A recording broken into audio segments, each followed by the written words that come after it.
BBC दुनिया में आज देखिए, अब सामने आ रही है म्यांमार से तबाही की तस्वीर। म्यांमार में भूकंप के बाद मरने वालों की संख्या बढ़ी, कईयों के मलबे में दबे होने की आशंका। वक्त बीतने के साथ धुंधली हो रही है बचने की उम्मीद। संयुक्त राष्ट्र ने कहा, तुरंत मदद नहीं मिली तो और गंभीर हो सकते हैं हालात। स्वागत है आपका बीबीसी दुनिया में। मैं हूं सारिका सिंह। भूकंप से मची तबाही के अलावा कार्यक्रम में और क्या है खास, डालते हैं नजर। अचानक रूस के राष्ट्रपति पुतिन पर बदले अमेरिकी राष्ट्रपति डोनाल्ड ट्रंप के सुर। यूक्रेन पर दिए एक बयान से हुए नाराज, दी चेतावनी, उन देशों पर लगेगा टैरिफ जो रूस से करते हैं कारोबार। नेपाल में शुक्रवार को राजशाही की वापसी के लिए हुए प्रदर्शनों के दौरान हिंसा के बाद बोले प्रधानमंत्री केपी शर्मा ओली, पूर्व राजा ज्ञानेंद्र शाह को करना होगा कानूनी कार्रवाई का सामना। जानेंगे जवाब में क्या बोले राजशाही समर्थक। जर्मनी को सताने लगी रूस के हमले की चिंता। जर्मन सेना के चीफ ने बीबीसी को बताया, गंभीर है खतरा, निपटने के लिए देश में बढ़ानी होगी सैनिकों की तादाद। दिखाएंगे खास रिपोर्ट।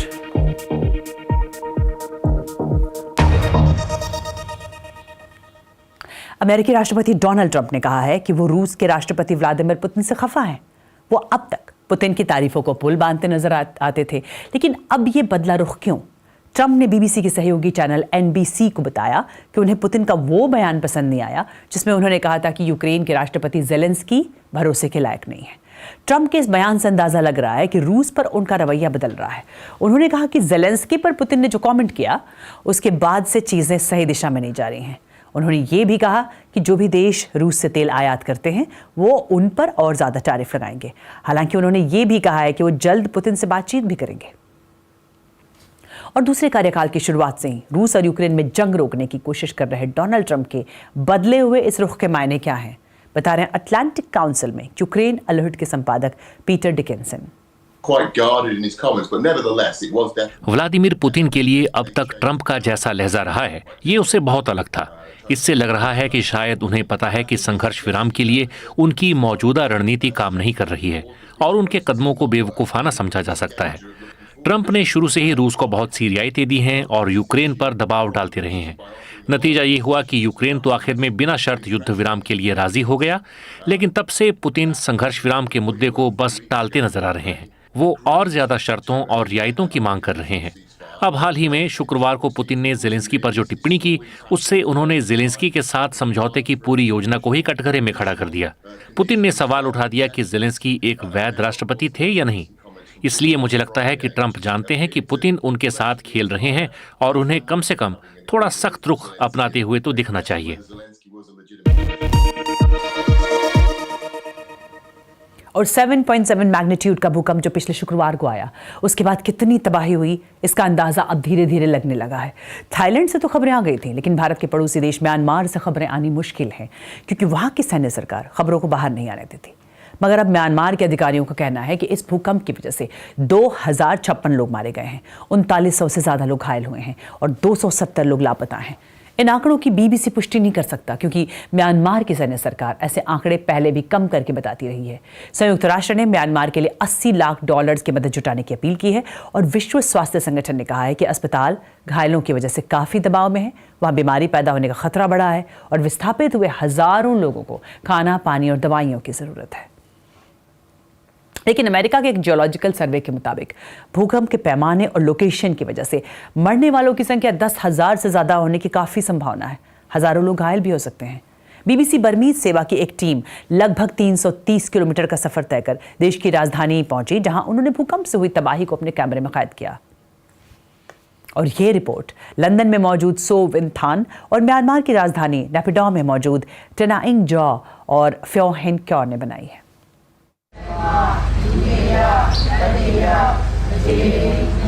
बीते शुक्रवार को आए भूकंप से मलबे में तब्दील हुए घरों के पास प्रार्थना की जा रही है, उनके लिए जो भूकंप में मारे गए और जो अब भी लापता हैं। डर है कि मरने वालों की संख्या और बढ़ सकती है। यह है म्यांमार की राजधानी नेपिडो, वो जगह जो विनाशकारी भूकंप के एपिसेंटर से बस कुछ 100 किलोमीटर दूर थी। मलबे के आसपास हवा में फैली गंध बताती है कि कई लोगों की जान गई है। अभी भी कई लाशें मलबे के नीचे हैं जिन्हें निकालना बाकी है। म्यांमार की सैन्य सरकार के डर की वजह से यहाँ कुछ ही लोग पत्रकारों से बात करना चाहते हैं, लेकिन इस महिला ने हमें बताया कि भूकंप के बाद उनका परिवार कैसे जी रहा है। हम एक खुली जगह में सोते हैं, पर हर 2 या 3 घंटे में आ रहे आफ्टर शॉक्स की वजह से हम ठीक से सो नहीं पाते, खा भी नहीं पाते। मैं बस पानी पी रही हूँ और थक चुकी हूँ। इन हालात में तो हमारी जिंदगी पहले जैसी नहीं हो सकती। हमें शायद झुग्गियों में रहना पड़ेगा। कुछ नहीं बचा, मैं खाना तक नहीं खरीद सकती। इन टेंट्स में करीब 50 मेडिकल स्टाफ पर 200 मरीजों के इलाज का जिम्मा है। पास ही एक 1000 बेड वाला अस्पताल है, लेकिन लोगों को वहां भेजना सुरक्षित नहीं होगा। वहां का इमरजेंसी रूम ढह चुका है। मेरे सहकर्मी टेनाइंग जो एक रिहायशी इलाके में बनी इमारत को देखने गए, जहां सरकारी कर्मचारी रहते थे। वो कहते हैं कि ग्राउंड फ्लोर पूरी तरह जमीन में धंस गया है। पहले, दूसरे और तीसरे माले को बुरी तरह नुकसान पहुंचा है। कई लाशें अभी भी मलबे के नीचे हैं और यहां से दुर्गंध आ रही है। अंतर्राष्ट्रीय टीमों को बचाव कार्य के लिए यहां आने की अनुमति दे दी गई है, तो कुछ प्रभावित इलाकों में मदद पहुंच रही है। लेकिन इस मुश्किल वक्त में भी म्यांमार की सैन्य सरकार विद्रोही गुटों पर हवाई हमले कर रही है, जिसकी संयुक्त राष्ट्र ने निंदा की है।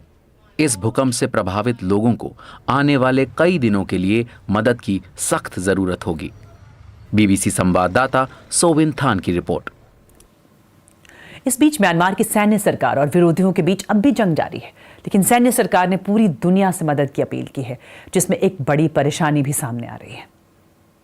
Well, it's not going to be easy, but we have got a... ये आसान नहीं होने वाला, लेकिन हमारे पास भूकंप प्रभावित इलाकों में काम करने का काफी अनुभव है। लेकिन इसमें सबसे बड़ी चुनौती है फंड्स जुटाना। कुदरती आपदाओं से लड़ने की बजाय दुनिया भर में लोग आपस में लड़ रहे हैं, तो हमें ये सुनिश्चित करना काफी अहम होगा कि हमें सामान खरीदने के लिए फंड्स मिले और लोगों को वापस काम पर भेजने के लिए भी फंड्स मिले। And to fund the people needed to go in there and do the work.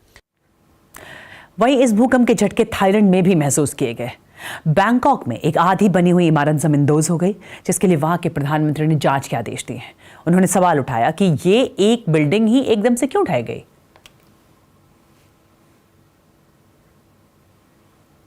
और जिस वक्त ये इमारत गिरी, उस वक्त उसमें दर्जनों वर्कर्स काम कर रहे थे, जिनमें से 12 लोगों की मौत की पुष्टि हो चुकी है। बैंकॉक से देखिए शाइमा खलील की रिपोर्ट। एक ऐसी त्रासदी जो और गंभीर होती जा रही है। तबाही के बाद के 3 दिन कईयों पर भारी पड़े हैं। अपनों की कोई खबर जानने के लिए बेताब लोगों में उम्मीद के साथ लाचारी भी दिख रही है। प्राणजीत रामपुया यहाँ मिस्त्री का काम करती थी। उनके साथ काम करने वाले 2 लोग शायद अब तक मलबे में दबे हैं, जिनमें से एक उनका भतीजा है। ये सब एक ही टीम में थे, मगर भूकंप वाले दिन उनमें से कुछ इस प्रोजेक्ट में काम करने आ गए थे। आप अपने साथ काम करने वालों के शव बाहर निकाले जाने का इंतजार कर रहे हैं। सॉरी, मैं बता नहीं सकती कि कैसा लग रहा है। ये बहुत मुश्किल होगा ना।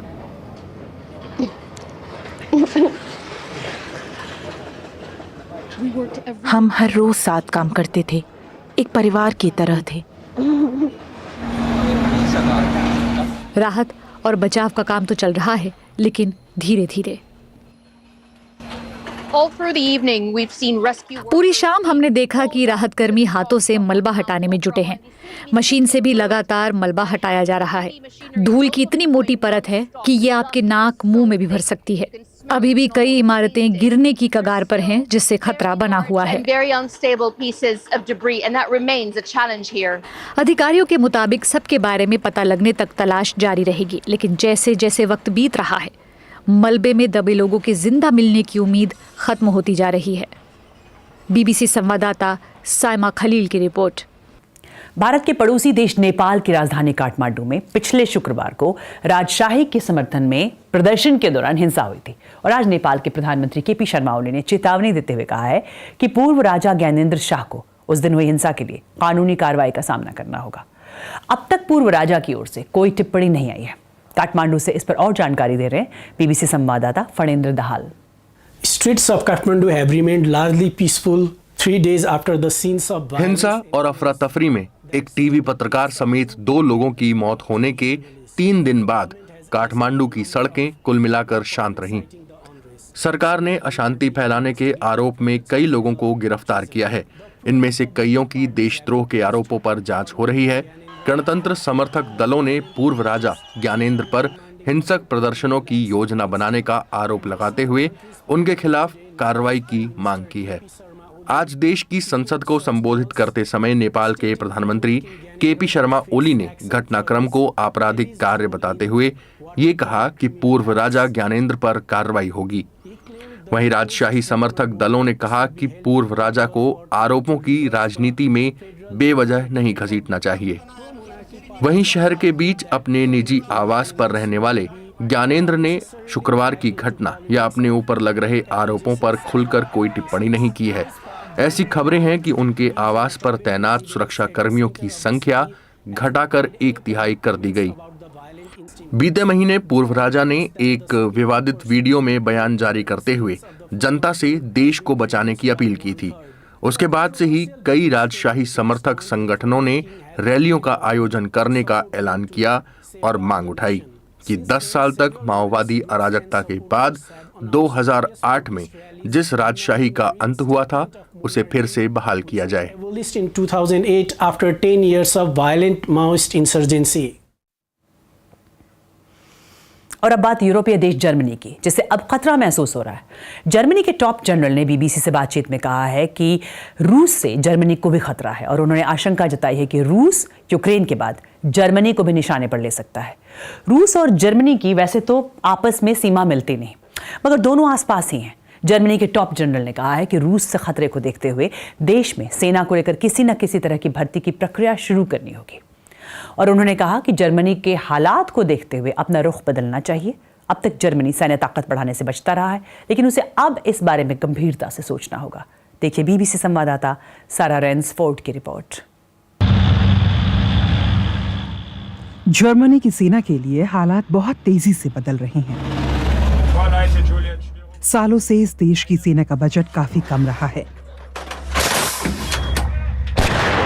लेकिन जल्द ही जर्मन सैनिकों को ट्रेनिंग और लड़ाई के लिए नए हथियार मिल सकते हैं। यहाँ संसद ने सेना के बजट में अच्छे खासे इजाफे का रास्ता साफ कर दिया है, क्योंकि जर्मनी को लगता है कि रूस की आक्रामकता यूक्रेन तक सीमित नहीं रहेगी।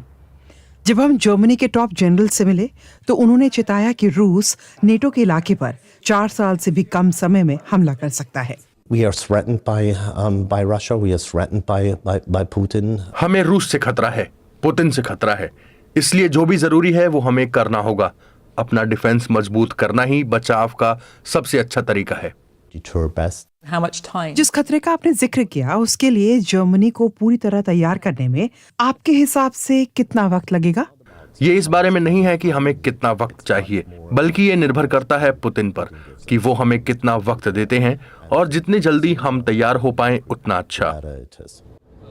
और ये सब ऐसे वक्त में हो रहा है जब डोनाल्ड ट्रंप कह चुके हैं कि यूरोप को अपनी सुरक्षा खुद देखनी होगी।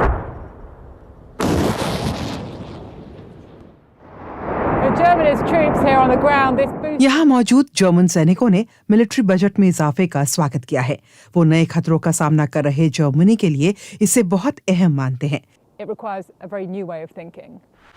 जर्मनी में कई पीढ़ियों से यही सोच रही है कि देश को सैन्य ताकत की ज्यादा जरूरत नहीं है, पर अब यहाँ चीजें बदल रही हैं।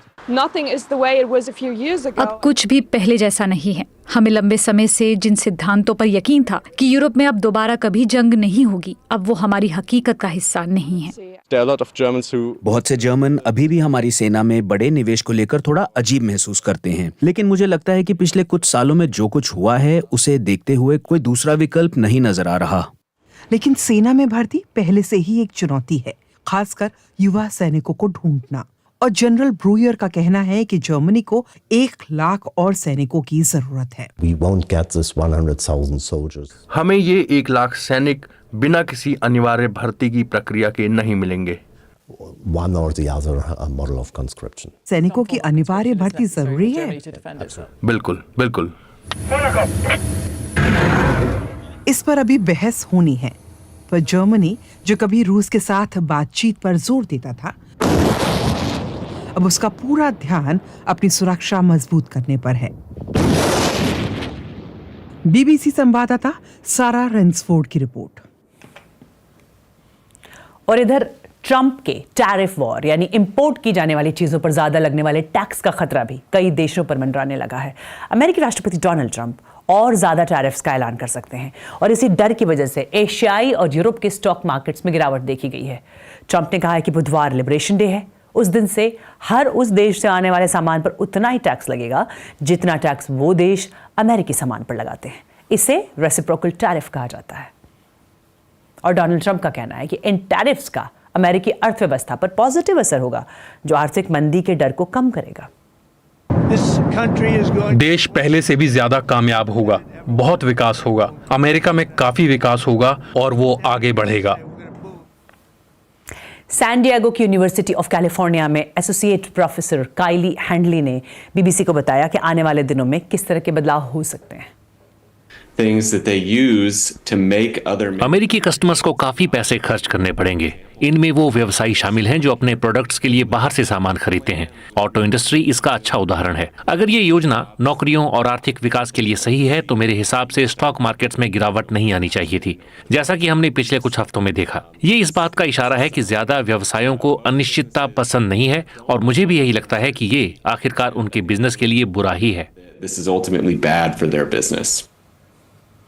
और अमेरिका के राष्ट्रपति ग्रीनलैंड पर अपना अधिकार चाहते हैं, लेकिन इस विवाद से इतर वहां के लोग एक अलग से एक्सपीरियंस के मजे ले रहे हैं। ग्रीनलैंड की राजधानी नूक में -7 डिग्री तापमान में कुछ लोग ठंडे पानी में इस तरह से डुबकी लगा रहे हैं और कुछ का कहना है कि ऐसा कर उनके रूह को सुकून मिलता है।